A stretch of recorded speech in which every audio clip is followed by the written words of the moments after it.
The scene shifts to the inner castle of the heavenly demonic cult, the Guardian's Manor, located to the right of the Lord's Manor.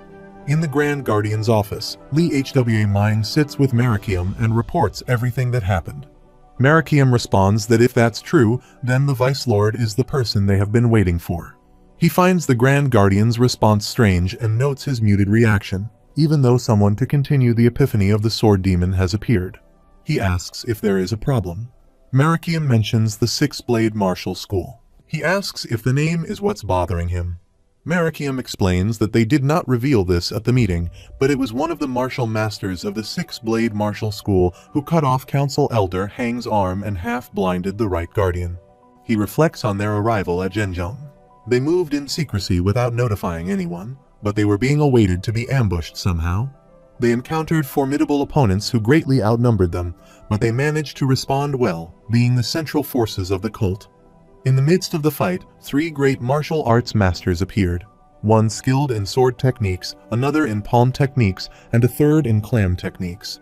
They seemed to be the leaders of the Six-Blade Martial School. They dispatched squad leaders and brigade leaders with such ease that the council elders had to engage them personally. It took 2 council leaders to face a single one of them. They reached a temporary stalemate, but it was broken by the death of the 7th council elder and the 5th council elder losing her arm. In the end, the Lord and he had to intervene. Marakium mentions that one he faced was a martial arts master who used a sword, and he could understand why once he was fighting him. He explains that the sword techniques, palm techniques, and claw techniques all exerted extreme strain on one's body, and all their techniques were derived from a singular martial art. Lee Hwa Ming reflects that those wounds seem like those inflicted by a sword, and furthermore, these wounds resemble the Blade God's blade techniques. Marakium notes that even with his movement techniques, he could not avoid the opponent's technique. If he had used the same technique with not a sword but a blade, then he would have met the same fate as the first council elder. After a while, at the grand banquet hall located next to the Great Hall, Lord Qin Yuzhong sits with the councils, enjoying their meal. Qin Yo-woon reflects that he does not like this seat. Huan Yui comments that it's not suitable for a banquet, especially while wearing such muted clothes. Someone announces that the guests have arrived. The 6th master of the 17 masters of the Martial Artists Alliance, the head of the Mount Hua sect, Peng Chinwoon, enters along with the other 17 masters of the Martial Artists Alliance and the head of the Moyang noble clan, Moyang Gang, accompanied by a lady. She greets the lord of the heavenly demonic cult, introducing herself as the representative of the forces of justice, the Martial Artists Alliance. Qin Yuzhong expresses a warm welcome, stating that it is an honor to host the important guests of the Martial Artists Alliance.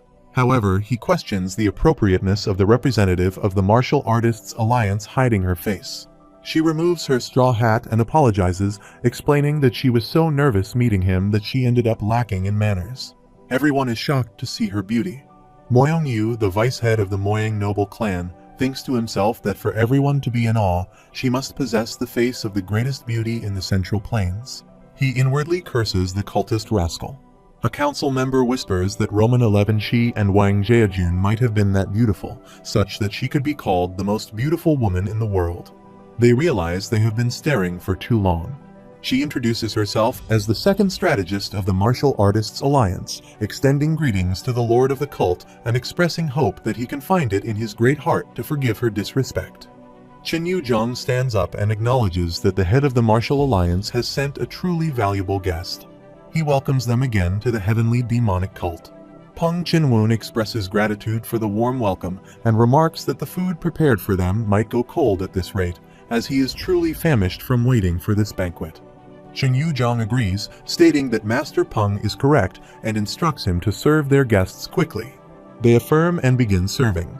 Sama Yui introduces himself as the 9th council elder of the great heavenly demonic cult. Yeon Mu Hwa introduces herself as the 10th council elder of the great heavenly demonic cult.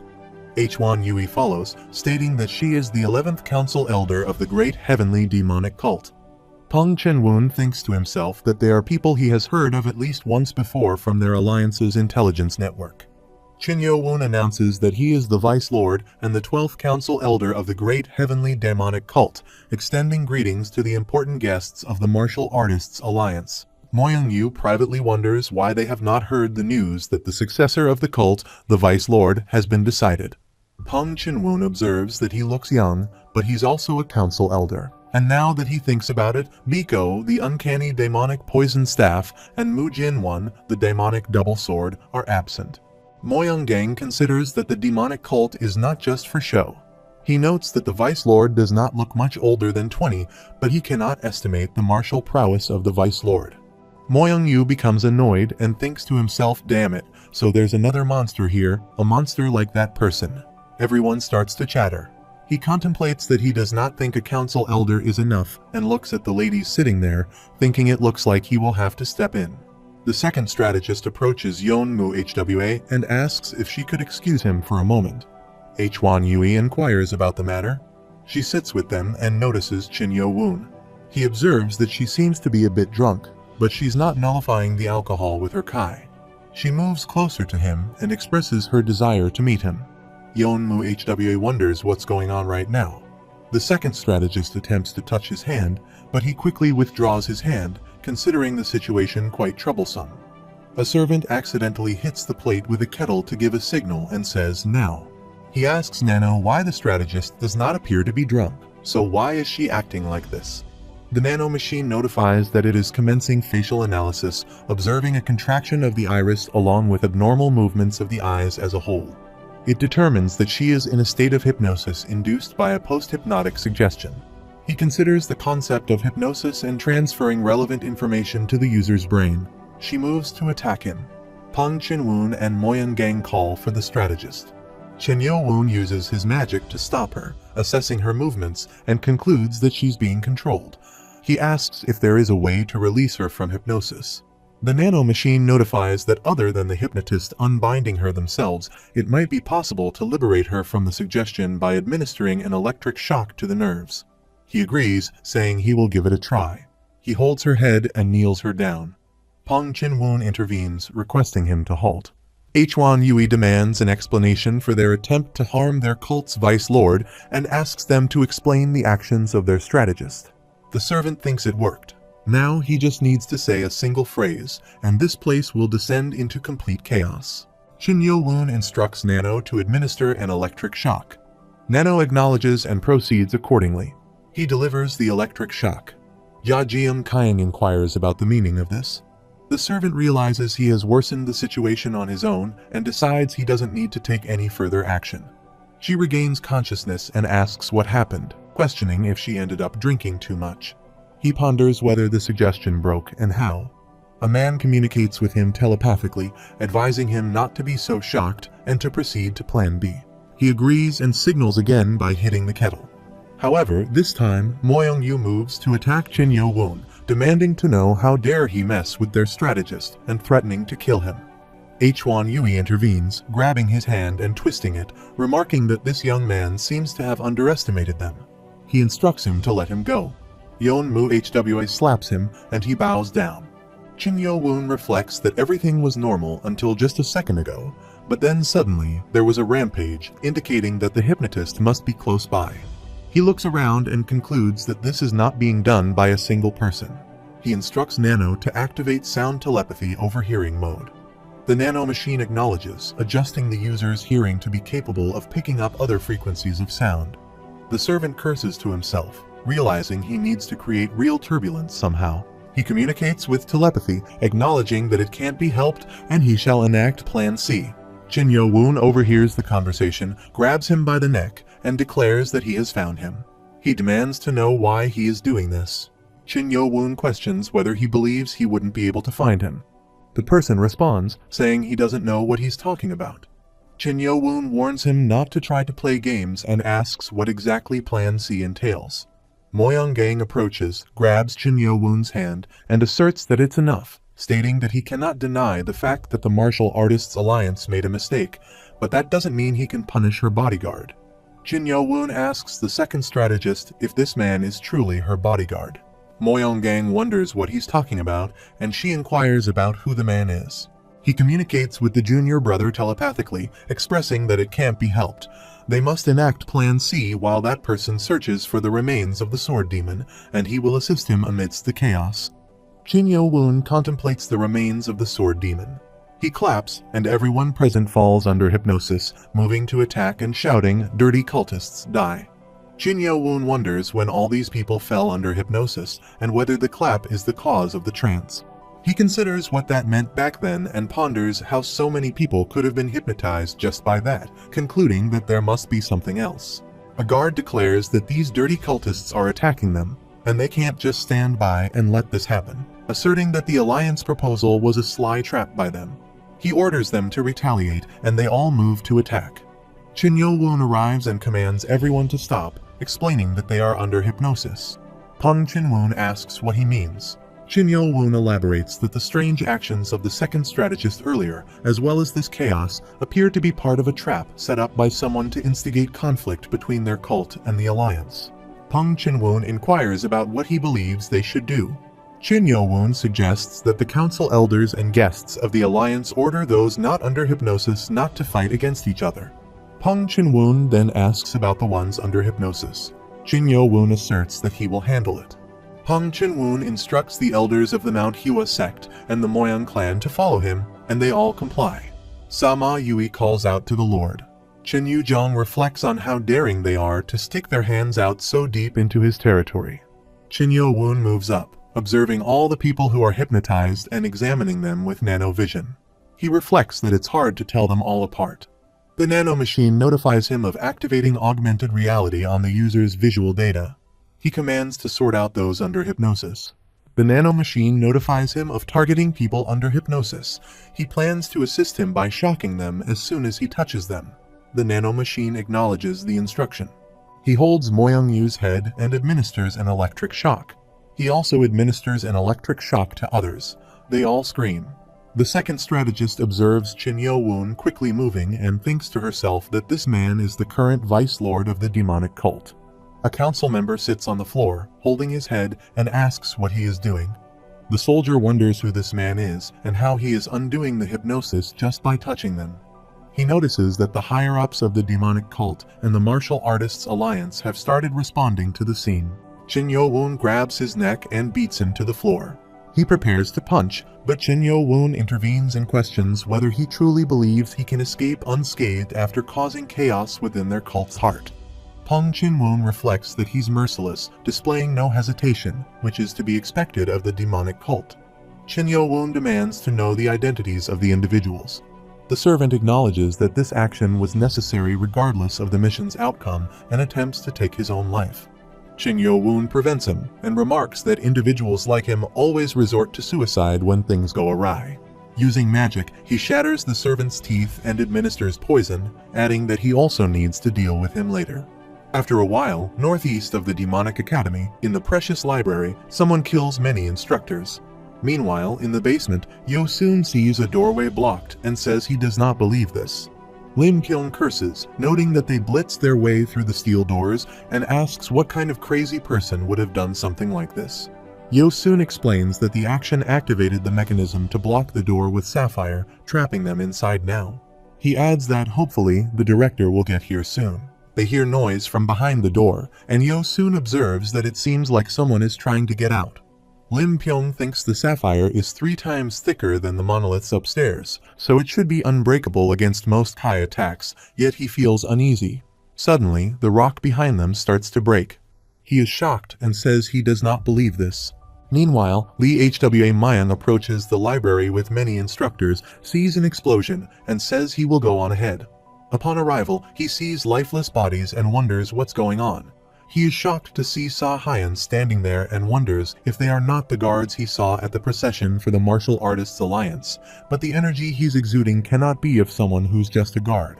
Sa Hyan says he was a bit disappointed, having seen only small fries so far, but he is glad someone seemingly at least worth a damn has finally shown up. An instructor asks what all this is about. The other instructor says they have intruders here at the Demonic Academy. The other instructor adds that they are coming out from the basement and asks what they did with the people down there. Sa Hyan states that he knows. He is certain they are mixed up among the bodies down there. The instructor asks how he dares. Lee Hwa Mayang suggests standing by if the basement is the vault, his objective. He states that, as he can see, he will take care of them quickly and catch up, so they should get out of there first. He knows the escape route. The long-haired man acknowledges, saying he understands. Lee HWA Mayang asserts that he won't let him get away, intending to capture both of them alive. The instructors move to attack and agree. Saw Hyun breathes out heavily, blowing some air, and everything starts to destroy. They cover their ears and scream in pain. An instructor abuses him, saying it's such an underhanded trick. He mentions that he must have quite a bit of Kai and attacks the instructor. He kills him, adding that whatever he does will end with their deaths. The other instructor moves to attack him with a sword and exclaims, "Damn it." Saw Hyun grips his sword, but his opponent moves to snatch back his sword. Quickly, he moves to attack, killing him, and remarks that these guys are no different from the ones that were in the basement. He informs his friend that there's no one else to stop him, so they should head on out. His friend agrees, saying yes. Lee HWA Mayang moves to attack and questions who said he could leave, but he retaliates, throws him away, and says he did. Lee HWA Mayang reflects on the speed of the recent movements, unable to divert his gaze for even a second. He curses, realizing that the opponent is also insignificant, considering this is all the renowned cultists had to offer. Lee HWA Mayang demands to know the identities of the individuals. As he moves to attack, the adversary remarks on his numerous questions for someone on the brink of death. Lee HWA Mayang retaliates with an attack of his own. The opponent questions if this is his true skill. Witnessing the attack, Lee HWA Mayang is shocked at its strength, realizing that his adversary is overpowering him in every aspect. Determined not to remain solely on the defensive, he employs the Crimson Fire Sword Ultimate Technique and the Killing Flame Sword to counterattack. Saw Hyun initiates an attack, noting that he is finally displaying some skill. Lee HWA Mayang observes that the attacks are coming from unpredictable angles, and he also notices the distinctive fist technique. Saw Hyun strikes with his fist, causing Lee HWA Mayang to recoil and spit out blood. Lee HWA Mayang realizes that Saw Hyun is from the Six-Blade Martial School and questions him about it. Saw Hyun confirms his identity, stating that he is indeed Saw Hyun, the Fist Master of the Six-Blade Martial School. Lee HWA Mayang acknowledges the accuracy of his earlier assessment, but is unable to move due to internal injuries. He bids him farewell and prepares to deliver a final attack with his illuminated fist. Suddenly, Saw Hyun finds his friend's lifeless body in his hands, shocked by the sight. He notices Chin Yo-woon standing in a house and questions if he is the person in question.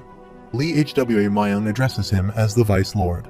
Saw Hyun wonders if he truly is the Vice Lord, reasoning that he should be attending the inner castle banquet at this moment, and his subordinates wouldn't have disclosed such information. He prepares to attack Lee HWA Mayang, stating that he supposes he has no other option but to kill him and make his departure. Chin Yo-woon intervenes, positioning himself to attack.